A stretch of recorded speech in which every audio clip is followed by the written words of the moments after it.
Langsung saja kita akan membahas misteri kematian Sutrimo dan teka-teki penyebabnya bersama dengan para narasumber yang terhubung melalui sambungan virtual. Ada Komjen Pol Purnawirawan Susno Duaji, Kabar Eskrim periode 2008-2009, Cassandra Putranto, psikolog klinis dan forensik, serta Susila Ningtyas, Wakil Ketua Lembaga Perlindungan Saksi dan Korban atau LPSK. Halo, selamat sore Bapak Ibu, apa kabar? Selamat sore semuanya. Selamat sore. Baik, terima kasih telah meluangkan waktu di Berita Satu Utama. Nah, saya ingin menggali perspektif dari psikolog forensik dan klinis dulu nih. Bu Cassandra, kalau kita lihat terkait dengan peristiwa ini, dari perspektif psikolog forensik dan juga klinis, ya, apakah Anda melihat memang nyata-nyata kejanggalan itu ada di dalam peristiwa ini, dan kemudian kalau kita telisik lebih dalam lagi, apa sebenarnya kemungkinan yang paling kuat menjadi penyebab kematian dari Sutrimo? Baik, sebenarnya yang tepat adalah psikolog forensik ya. Kalau psikolog klinis tentu tidak bisa melakukan memberikan tanggapan terhadap hal ini. Yang jelas psikolog forensik itu bekerja justru setelah kepolisian bekerja terlebih dahulu. Kalau dalam konteks seperti ini saat ini tentu akan masih terlalu dini bagi seorang psikolog forensik itu bisa memberikan pendapat. Karena yang jelas ada korban, lalu kemudian harus ada dikumpulkan bukti-bukti dulu yang terutama sampai sekarang belum terkumpul. Kita hanya tahu bahwa yang bersangkutan tewas hari Kamis, dibawa ke rumah sakit, dinyatakan meninggal. Nah, persoalannya mungkin yang bisa saya berikan pendapat adalah bahwa beredar terlalu banyak informasi yang mungkin menjadi simpang siur, ada yang bilang ada busa, tidak ada busa, dan lain sebagainya. Yang jelas tentu kita harus menunggu hasil penyelidikan dari kepolisian, terutama terkait dengan sebab-sebab kematian korban, sebelum kita bisa memberikan keterkaitan dengan kasus-kasus lain atau adanya dugaan-dugaan tertentu. Baik, nah tapi untuk di tahap awal Bu, dari perspektif Anda langkah apa yang paling tepat untuk dilakukan? Karena kan sebenarnya polisi sudah mulai bekerja, nah apakah bisa berbarengan secara paralel, bisa dilakukan juga dari psikolog forensik? Ya, yang secara paralel tentu kita masih dalam proses menerima informasi. Kami belum bisa memberikan pandangan, tanggapan, dan lain sebagainya, karena semua masih sangat terlalu dini, masih sangat prematur. Karena informasi dan data-data pun juga belum lengkap ya. Yang jelas ketika ada korban tewas, tentu harus ada pemeriksaan-pemeriksaan standar. Saya yakin ini Pak Susno yang paling mampu untuk menjawab hal ini, karena kan pasti ke rumah sakit, lalu pernyataan rumah sakit, apakah ada kecurigaan, lalu kemudian ada visum, kemudian mungkin ada keterlibatan lapor juga untuk memeriksa tersangka, TKP, lalu kemudian juga mungkin ada CCTV dan lainnya. Nah, kami dari psikologi forensik itu baru terlibat setelah misalnya sudah terkumpul semua data-datanya gitu. Yang jelas kalau dari psikologi forensik biasanya kami ada bentuk otopsi psikologis untuk mengetahui atau merekonstruksi kepribadian korban semasa hidupnya, lalu kemudian untuk mengetahui siapa yang kira-kira punya potensi atau motif untuk itu pun kalau misalnya sudah terbukti bahwa memang ini pembunuhan ya. Kalau memang pembunuhan tentu kita tidak melakukan otopsi psikologis dan criminal profiling gitu ya. Tapi kalau misalnya memang ini pembunuhan, tapi sampai saat ini saya kira informasi bahwa yang bersangkutan ini tewas karena sakit atau karena sebab lain atau karena memang ada kecurigaan pembunuhan kan belum bisa diberikan dan dinyatakan oleh pihak kepolisian. Baik Bu, jadi dengan singkatnya harus ada keyakinan dulu dari penyidik bahwa ini ada unsur pidananya, baru disitulah masuk psikolog forensik bekerja. Betul. Ya. Baik. Nah, kalau begitu Pak Susno, sepanjang pengetahuan Anda di kepolisian ini akan seperti apa sih Pak sebenarnya tahapannya berjalan untuk temuan jasad atas nama Sutrimo ini? Karena dari informasi yang beredar sudah 2 kali olah TKP dilakukan. Nah, apakah unsur pidananya memang sulit untuk ditemukan dalam persoalan ini Pak? Baik, jadi pertama langkah daripada Polri sudah tepat ya. Mengapa sudah tepat? Karena kematian ini sangat mencurigakan. Jadi berawal dari kecurigaan. Kecurigaan pertama mengapa? Karena posisi daripada korban adalah sangat dekat. Jampitsus FA. Dia berada di rumah tangga itu selama 10 tahunan. Kemudian yang kedua, tentunya dia banyak mengetahui tentang pribadi daripada FA ya, pribadi, kehidupan sehari-harinya, kebiasaan, dan segala macam. Mungkin ada hal-hal yang rahasia dia ketahui. Kedua, ditemukannya korban meninggal itu tidak wajar. Ya. Kenapa tidak wajar? Meninggal bukan karena sakit di rumah atau sedang opnam ya, tapi di perjalanan gitu, meninggal di jalan, kemudian ditemukan orang, saat ditemukan ada bursa ya di mulut katanya ceritanya, kemudian dibawa ke suatu tempat, yaitu tempatnya pun bukanlah rumah sakit yang untuk mengobati orang-orang sakit pada umumnya, tapi klinik kecantikan. Dan konon kabarnya klinik itu sudah tidak beroperasi gitu ya, Ya. yang kita ketahui di media. Yang berikut ada kejanggalan bahwa yang bersangkutan kejadian Kamis kok Kamis malam dimakamkan, dan juga dari yang membawa, orang yang membawa tidak lapor kepada Polri, keluarga juga tidak lapor pada Polri, sehingga terkesan terburu-buru dimakan. Kesan pertama orang kok ini mau menghilangkan juga atau apa. Belum lagi ditambah statement dari keluarga yang mengatakan bahwa yang bersangkutan keluarga tidak menuntut gitu. Itu dianggap suatu hal yang wajar. Kemudian dikaitkan dengan yang bersangkutan sakit gula gitu. Ya. Apakah sakit gula, orang sakit gula itu meninggalnya mendadak seperti itu? Ya. Kemudian mengapa langsung terima saja? Nah, Ya. kecurigaan inilah yang harus dijawab oleh Polri dengan penyelidikan. Penyelidikan pertama sudah benar di TKP. Betul. TKP pertama adalah di mana korban itu dibawa, tentunya di klinik. Diruntut lagi di mana dia ditemukan. Diruntut lagi, ya mungkin pakai CCTV, diruntutnya di mana dia bertemu dengan seseorang atau beberapa orang dan seterusnya. Kemudian tentunya pihak Polri akan mencari alat bukti saintifik, yaitu berupa hasil daripada lapor. Nah tentunya apakah di dalam tubuh korban ditemukan zat-zat yang membahayakan keselamatan jiwa atau tidak. Di samping dikaitkan dengan alat bukti lain berupa CCTV, pembicaraan telepon, kemudian keterangan-keterangan saksi untuk mengungkap kalau ini mati tidak wajar dibunuh, siapa pembunuhnya. Baik, jadi Anda mengaminkan ya Pak ya, memang ada kejanggalan hal-hal yang tidak lazim terjadi dalam persoalan ini, tapi mengapresiasi juga langkah kepolisian, penyidik untuk mengungkap persoalan ini. Nah, saya ingin menggali lagi Pak terkait dengan soal pihak keluarga. Tadi Anda sempat menyinggung ya, pihak keluarga menerima meninggalnya Soetrimo dengan ikhlas dan tidak akan menuntut siapapun. Tetapi Pak, pertanyaannya di publik kan sekarang jadi, apakah jika keluarga sudah dalam posisi menerima dengan ikhlas, polisi masih bisa terus melakukan penyelidikan atas kasus ini, bahkan mengekshumasi kuburan atau jasadnya Soetrimo, Pak? Bagaimana sebenarnya? Ya, ini dugaannya kan pidana. Pidananya pidana bukan delik aduan. Jadi ada atau tidak ada laporan dari keluarga, pemeriksaan atau penyidikan wajib. Hukumnya wajib. Polisi, penyelidik dan penyidik melakukan penyelidikan terhadap peristiwa ini. Yang diselidiki pertama adalah apakah ini terkait peristiwa pidana apa tidak. Kalau pidana, siapa pelakunya. Tapi kalau ini bukan pidana, dapat dibuktikan bahwa ini meninggalnya wajar, ya maka penyelidikan atau penyidikan dihentikan. Jadi tidak dipentingkan itu bahwa keluarga menerima, keluarga tidak menuntut, itu tidak menyampingkan perkara ini. Baik, jadi tidak akan mengganggu proses yang berjalan ya, karena ini merupakan delik pidana. Nah, kalau begitu Bu Susi, kalau dari LPSK sendiri apakah ada prosedur khusus Bu yang bisa dilakukan oleh LPSK ataupun mereka yang terlibat dalam persoalan ini untuk mendapatkan perlindungan mungkin dalam tahap pengungkapan kasusnya? Karena kan kalau kami catat di sini setidaknya ada 4 orang yang mengantar jenazah, belum lagi para pihak lain yang juga mengetahui terkait dengan peristiwa ini, bahkan juga karyawan-karyawan lain yang bekerja di rumahnya. Febri Ardiansyah juga tentu menjadi orang-orang yang patut untuk dipertimbangkan keamanan, apalagi ini kan ex-Karumga. Febri Ardiansyah, silakan. Iya, waktu kami mendengar ada peristiwa ini, kami langsung koordinasi dengan Polda Metro ya. Apakah memang ini ada kaitannya dengan kasus sebelumnya, atau ini kasus yang berdiri sendiri, atau memang ini murni kematian biasa ya, tidak ada unsur tindak pidana.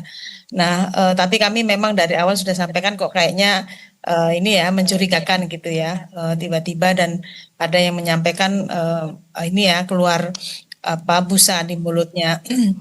Nah, waktu itu disampaikan bahwa masih dalam tahap pendalaman. Nah, ini yang memang kami juga sedang menunggu apakah memang ini ada peristiwa pidana atau tidak gitu ya.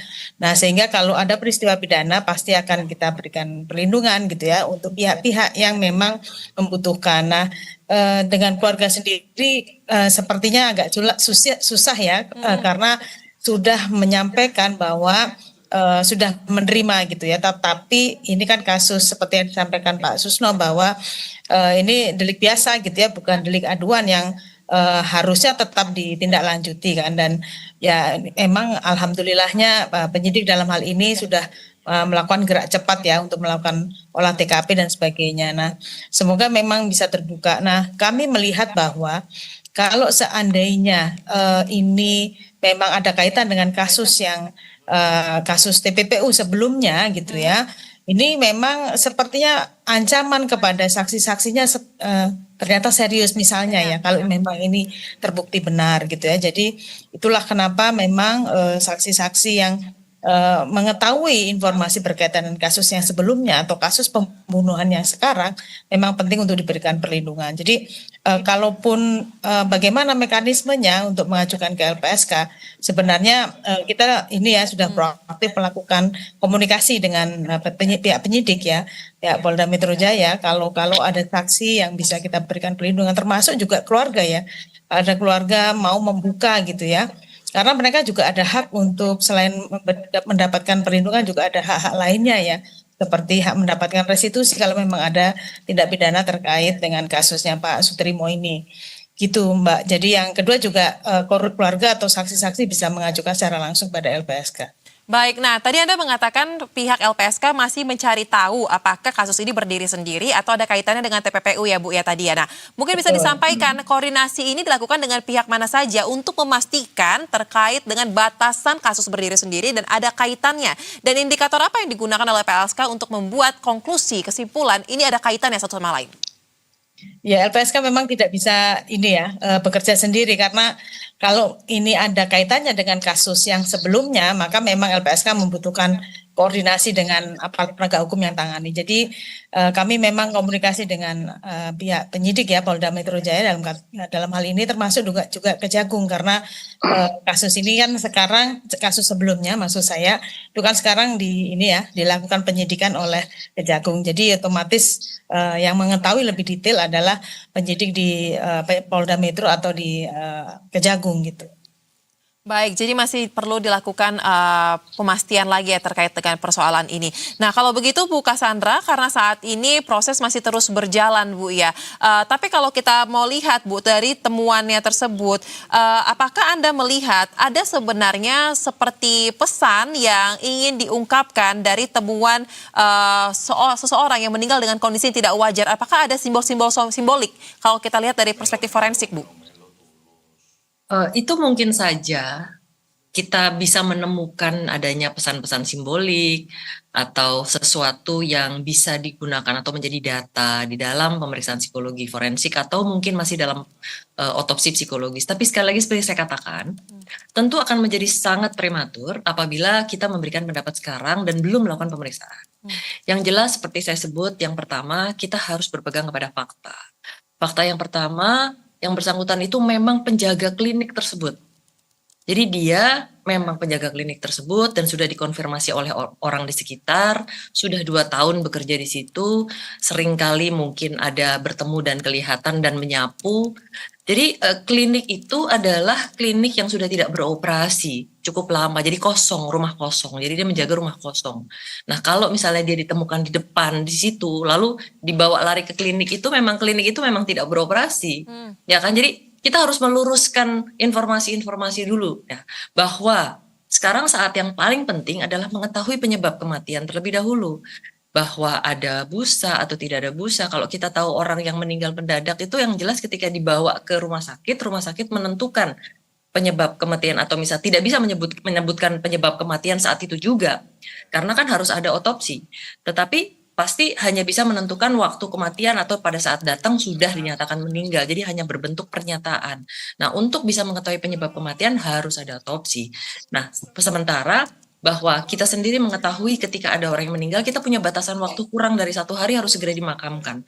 Jadi ya keluarga memang mungkin terdesak untuk segera memakamkan, karena kalau meninggalnya memang sekitar pagi hari, jadi jangan sampai lewat dari pagi hari berikutnya.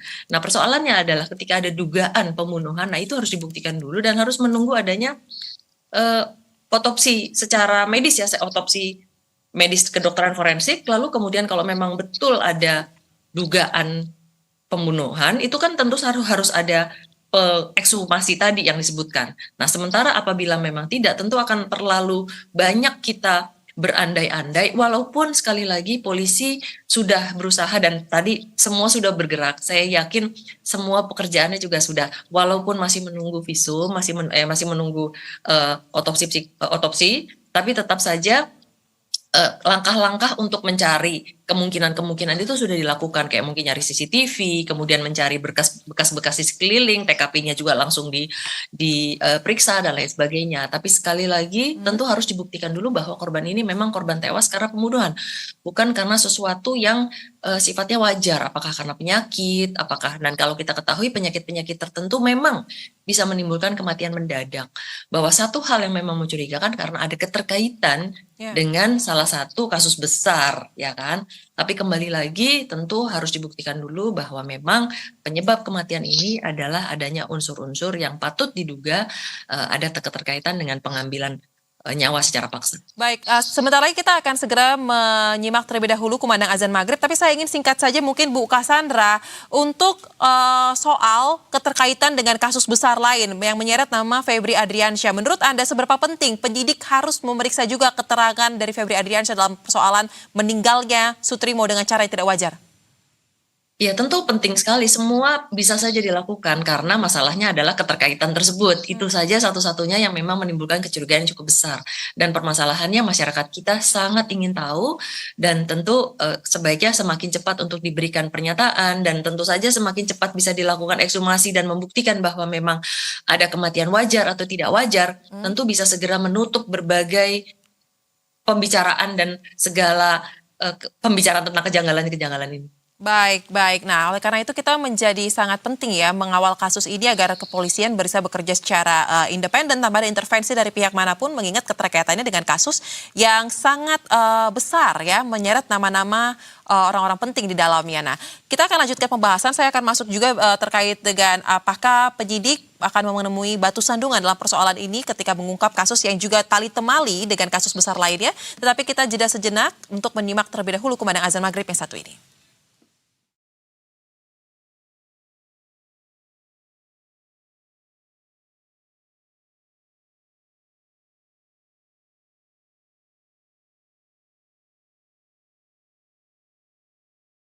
الله أكبر الله أكبر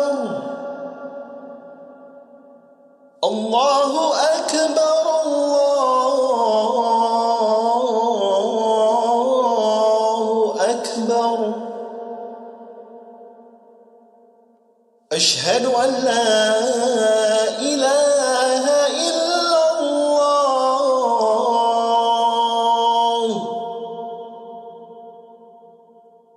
أشهد أن لا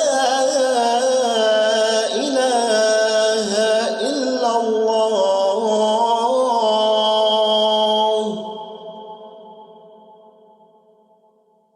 أشهد أن محمدا رسول الله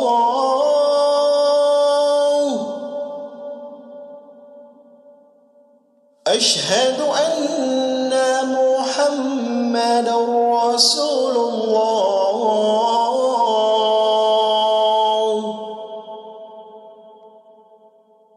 حي على الصلاة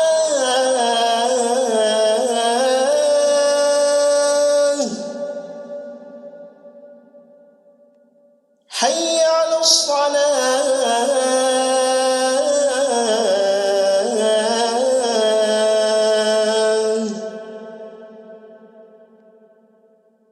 حي على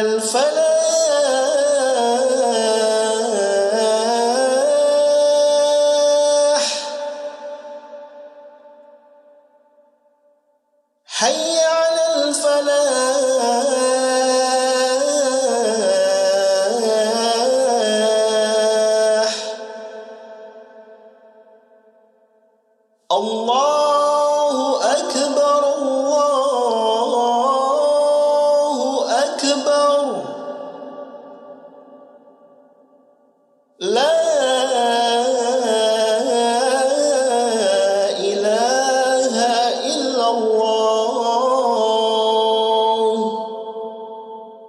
Terima kasih pemirsa, Anda kembali bersama kami di Berita Satu Utama dan kita lanjutkan dialog. Pak Susno, apakah Anda melihat ada kendala yang signifikan yang akan dialami oleh penyidik dalam mengungkap kasus ini? Karena kan kasus ini menyorot juga nama-nama besar dan ada kaitannya dengan ex-Jampitsus. Seperti apa Pak Susno? Baik, kami belum bisa mendengar audionya seperti kami mengalami kendala dengan komunikasi bersama dengan Susno Duaji, Kabareskrim periode 2008-2009. Saya ingin ke Bu Susi. Bu Susi, kalau misalnya masih menunggu Bu terkait dengan apa status dari penyelidikan kasus ini, apakah benar ada pidananya atau tidak, berarti untuk saat ini LPSK hanya akan melakukan koordinasi persiapan saja, kurang lebih seperti itu Bu ya. Nah, jika iya apa aja dokumen ataupun alat-alat yang disiapkan? Iya, yang pasti betul itu Mbak. Jadi kami harus menunggu karena LPSK ini bergerak ketika ada suatu peristiwa tindak pidana. Kalau kasusnya ini ternyata kematiannya ditemukan bukan tindak pidana, maka kita tidak bisa lebih lanjut ya memberikan perlindungan pada pihak-pihak tertentu. Tapi kalau kemudian memang ini ada unsur tindak pidananya ya misalnya pembunuhan dan sebagainya, maka kita LPSK akan memberikan perlindungan kepada pihak-pihak yang memang memang ini ya mempunyai informasi penting. Nah, apa saja sih yang pasti kan ini ya kita perlu tahu juga ya ininya ya peristiwanya seperti apa karena pemberitaan yang ada itu memang banyak sekali peristiwanya yang ada keluar busa dari mulutnya, terus kemudian barang-barang dan segala macam ini yang perlu kami gali dari pemeriksaan yang dilakukan oleh penyidik ya saat ini ya.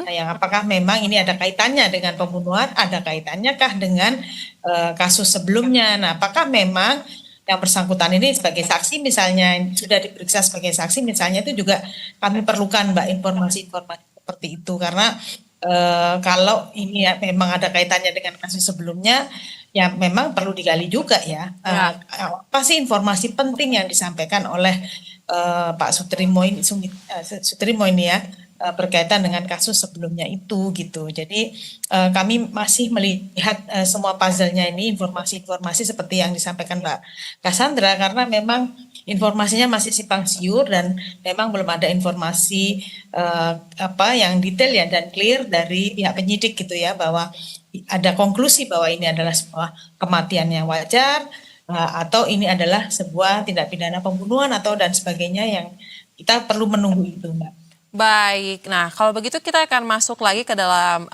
sesi berikutnya untuk membahas terkait dengan bentuk-bentuk perlindungan seperti apa yang bisa diberikan oleh LPSK kepada para saksi yang terjerat tidak hanya mungkin di kasus ini tapi juga kasus yang tali temali mungkin dengan menyeret nama Febri Adriansyah karena sepertinya ketidaklaziman meninggalnya Sutrimo ini menjadi tanda tanya besar dan teka-teki yang harus dipecahkan. Tapi kita jeda sejenak, usai jeda kami akan kembali pemirsa, tetaplah di Berita Satu Utama.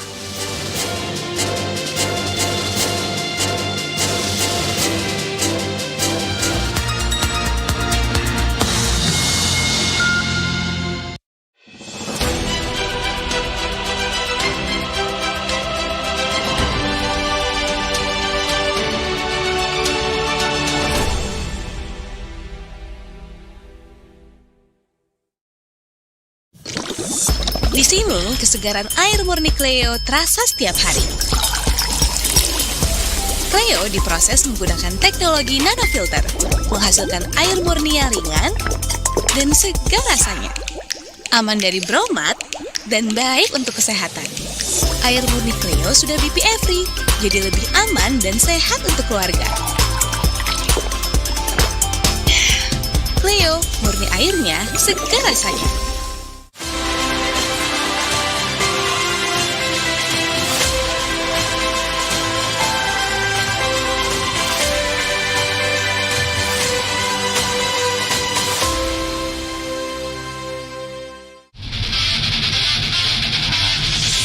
Jalanan kalau kosong gini enak nih, bisa ngegas tuh. Bisa ngegas.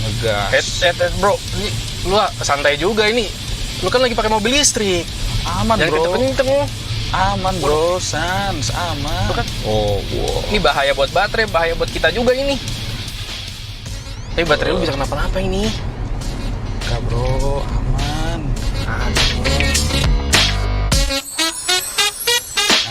Sampai juga nih. Aduh, enak kan? Sampai enak sih enak. Cuma kalau gaya nyetir lo kayak tadi, ya baterai mobil bisa kena. Ya enggak lah, bro. Kemarin tuh gue habis baca di Baca berita.com. Nih, Boleh. kalau nggak percaya. Udah deh bro, thank you bro ya. Ntar gue next hati-hati deh, biar nggak kayak gini. Pahami performa baterai kendaraan listrik Anda. Baca selengkapnya di berita1.com.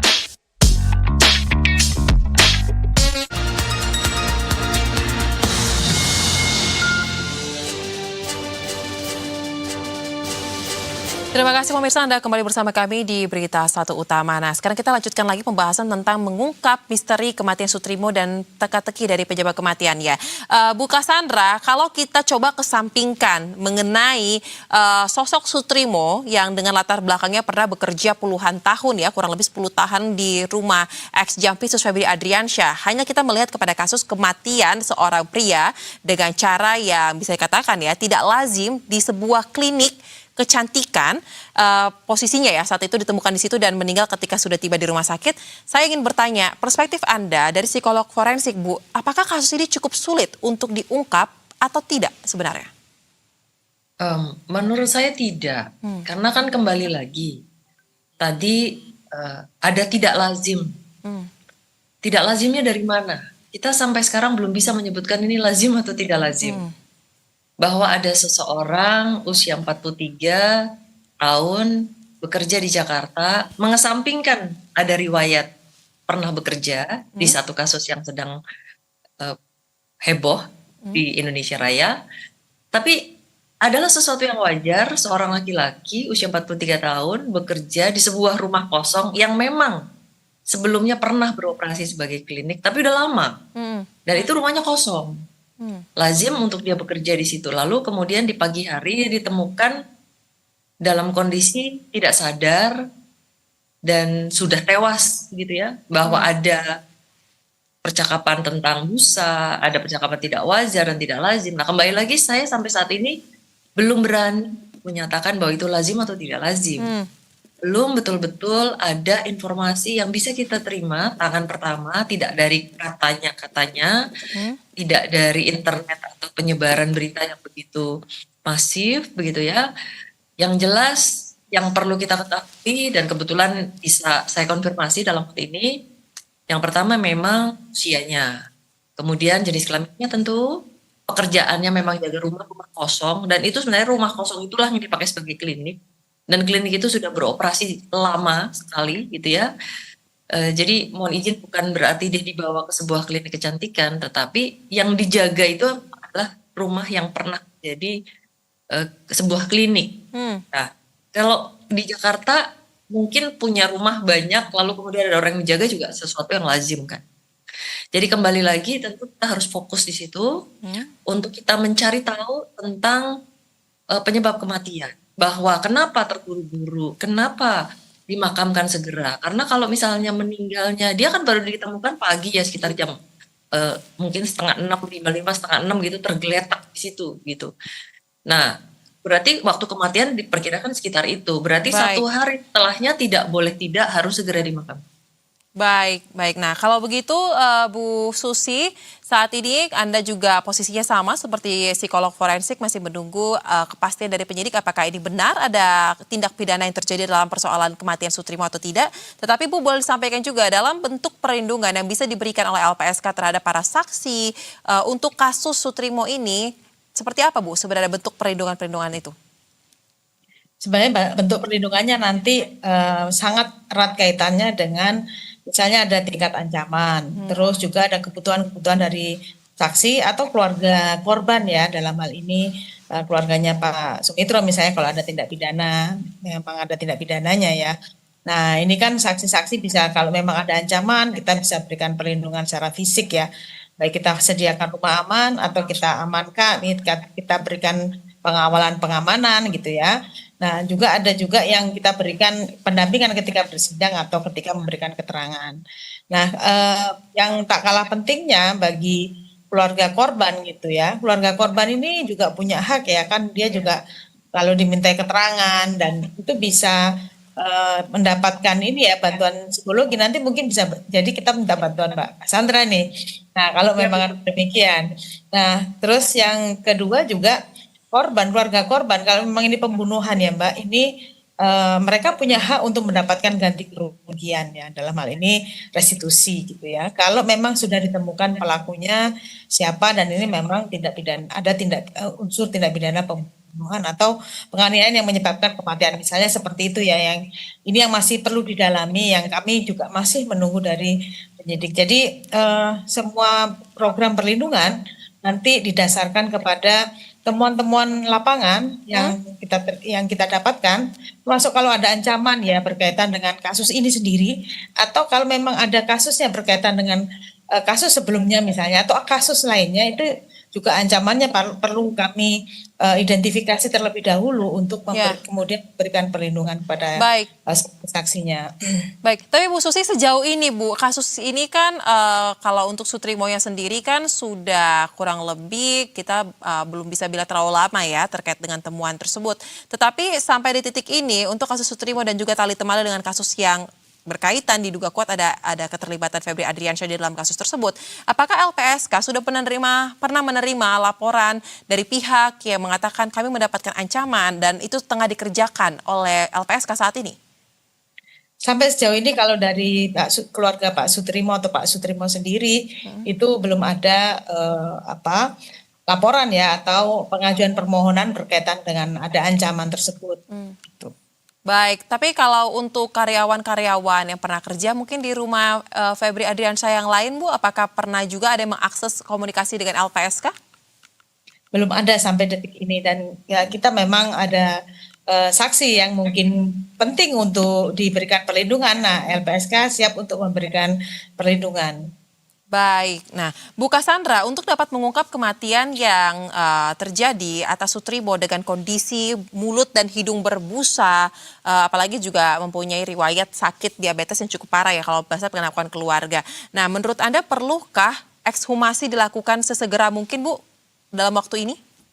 Ya, apabila memang kecurigaan itu semakin tinggi dan memang patut untuk dilakukan, karena sekali lagi rasanya ini tentu ada desakan juga ya dari masyarakat yang karena ingin tahu, tapi kembali lagi tentu dari pihak kepolisian dan tentu pihak medis yang dalam ini paling bertugas untuk mengetahui apa saja sih kira-kira yang memang memungkinkan untuk menimbulkan busa atau menimbulkan kematian, dan itu kan juga pasti terkait dengan riwayat medis yang pernah dialami sebelumnya, terutama adalah karena beberapa hari sebelumnya memang sudah diketahui yang bersangkutan memang mengeluh sakit begitu.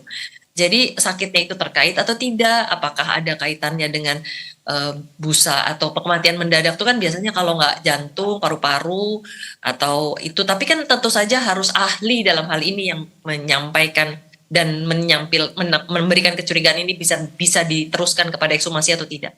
Baik, jadi benar-benar tergantung pada barang bukti yang lain dan juga olah TKP ya Bu ya untuk menentukan perlu nggak ekshumasi tersebut? Betul. Betul, oke baik. Nah ada waktu nggak sih Bu kira-kira yang paling tepat jangan sampai ekshumasi ini dilakukan lewat dari sekian lama karena kondisi dari jasad mungkin akan semakin turun sehingga hasil yang didapatkan mungkin tidak lagi menjadi hasil yang lebih prima mungkin. Bagaimana? Ya, saya yakin ini bukan kapasitas saya untuk menjawab karena ini kan wilayah ranah dari kedokteran forensik ya. Berapa lama jenazah bahkan yang sudah dimakamkan itu masih bisa digali, tapi saya sangat yakin dengan kemajuan teknologi medis dan lain sebagainya, tidak hanya kulit saja, bahkan dari gigi, dari berbagai tanda-tanda di dalam tubuh itu masih bisa untuk dilakukan pemeriksaan forensik. Baik, nah kalau begitu terakhir kepada Bu Susi, mengingat kasus ini menjadi atensi publik juga Bu, apalagi tadi ya kita sudah bahas bolak-balik ada latar belakang pernah bekerja di rumah Febri Adriansyah. Pertanyaan saya Bu Susi, apakah LPSK membuka posko pengaduan mungkin untuk informasi-informasi terkait dengan ancaman yang diterima, karena diprediksi kasus ini tidak hanya berhenti pada 2 tersangka saja, tetapi juga kasus utamanya ada tersangka lain, apalagi ada kasus kematian yang diduga memiliki keterkaitan juga dengan kasus utamanya. Bagaimana Bu? Ya, kalau pada prinsipnya kantor LPSK terbuka ya, kami membuka diri 24 jam gitu ya untuk berkomunikasi. Kami ada melalui WhatsApp juga bisa, melalui call center juga bisa, dan juga ada bisa datang ke kantor LPSK. Memang kami sudah dari awal berkomitmen dan menyampaikan kepada Polda Metro Jaya dan Jagung bahwa kami siap untuk memberikan perlindungan kepada saksi-saksi penting berkaitan dengan kasus TPPU yang melibatkan ex-Jampitsus ya. Nah, termasuk saksi-saksi yang memang atau keluarganya yang juga mengalami ancaman gitu. Karena jangan sampai karena kesaksiannya mereka mendapatkan ancaman kemudian malah membahayakan nyawa atau jiwanya dan keluarganya. Itu yang kami sampaikan. Jadi kami terbuka kapan saja dan handphone saya juga bisa diakses dengan mudah. Baik Bu, mungkin terakhir boleh disampaikan nomornya Bu. Siapa tahu ada pemirsa kita yang ingin mendapatkan informasi lebih detail terkait nomor yang bisa diakses baik itu call center ataupun WhatsApp-nya LPSK. Ya nanti secara ini aja Mbak ya, nanti kami sampaikan kalau di call centernya LPSK 15000048. Baik, 15000048 adalah nomor yang bisa dihubungi bagi para pihak yang memang memiliki kekhawatiran jika memang mereka mengetahui sesuatu hal terkait dengan kasus yang tengah ditangani oleh penyidik. Baik, nah kalau gitu kita akan kawal terus bagaimana pengungkapan kasus ini dijalankan di pihak kepolisian. Besar harapan kasus ini benar-benar independen diselesaikan dan juga tanpa intervensi dari pihak manapun. Terima kasih untuk analisa yang dibagikan para narasumber bersama kami di Berita Satu Utama. Salam sehat, selamat kembali beraktivitas. Terima kasih. Terima kasih. Selamat.